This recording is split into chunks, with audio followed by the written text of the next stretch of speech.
Akkam jirtan hordoftoota chaanaalii keenya. Barnoonni keenya kan guyyaa irraa wanti inni irratti xiyyeeffatu akkamitti Microsoft Word takkaa'uu dookumentii keenya Microsoft Wordaan qophaa'e gara PDF'tti jijjiiruu dandeenya without software. Software osoo hin fayyadamne Microsoft Word keessaan akkamitti jijjiiranna gara PDF'tti kan jiru jechuudha.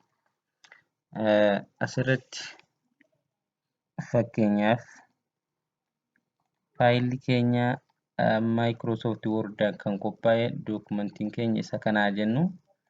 Fakkeenyaaf isa kana fudhannaa. Labtiitoor jedhu kana fudhannaa.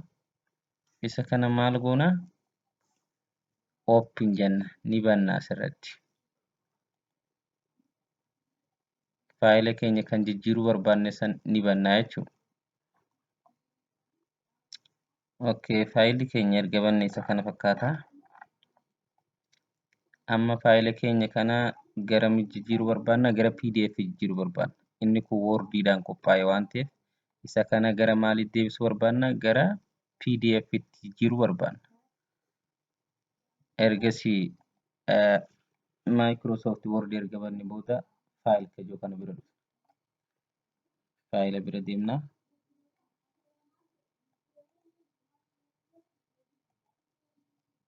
Iddoo kana faayil jedhu kana bira erga dhufne booda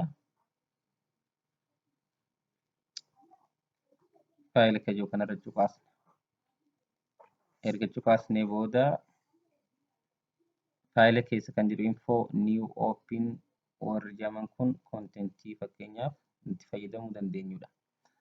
Asirratti fakkeenyaaf wanti nuti fayyadamuu barbaanne save as jedhu kana. Save as jedhu kana bira dhufnaa jechuudha. Save as jedhu kanarratti ni cufaasnaa.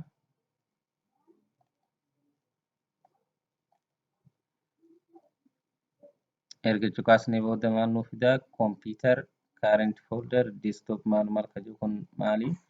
Iddoo fakkeenyaaf lokeeshinii takkaa'uu bakka nuti itti save goonu nu filachiisa jechuudha koompitara keenyarra. Asirratti desktop jedhu kana filanna fakkeenyaaf asirratti bakka itti save goonu jechuudha. Desktop jedhu kana erga filannee booda irra cufaasnaa desktop irratti. Isa kana argana. Lokeeshiniin keenya takkaa'uu iddoon itti save goonu iddoo kana ta'a jechuudha. Desktop irratti save godhaa jirra. Asirratti file name jedhu labtiitoor jedha. Save as typing daataan keenya fakkeenyaaf dookumentiidhaan qophaa'e takkaa'uu Microsoft Wordaan qophaa'e. Isa kana gara PDF jijjiiruu barbaanne jechuudha. Asirratti maqaa isaa fakkeenyaaf jijjiiruu dandeenya. PDF data jedhu kana PDF data 1 ergasii save as type jedhu kana bira dhufu. Save as type jedhu bira dhufne maal goona? Click goona Word document jedhu kana bira. Ergasii PDF jedhu kana bira dhufu. Asirra PDF jedhu filannee jirra. PDF jedhu filannee jirra jechuudha. Ergasii maal goona?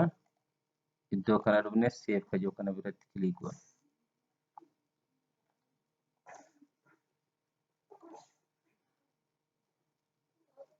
Okay.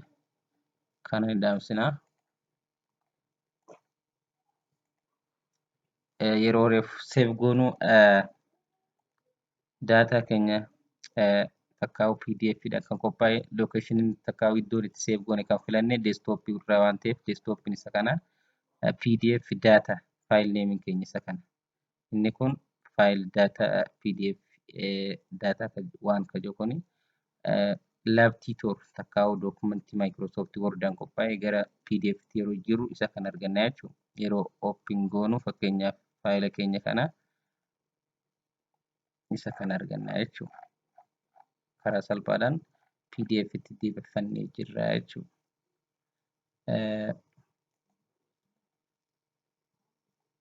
Kabajamtoota hordoftoota keenya barnoonni keenya kan guyyaa irraa isuma kana barnoota biraatiin hamma qabannee isiniif dhiyaannutti nagaan nu tura isiniin jenna.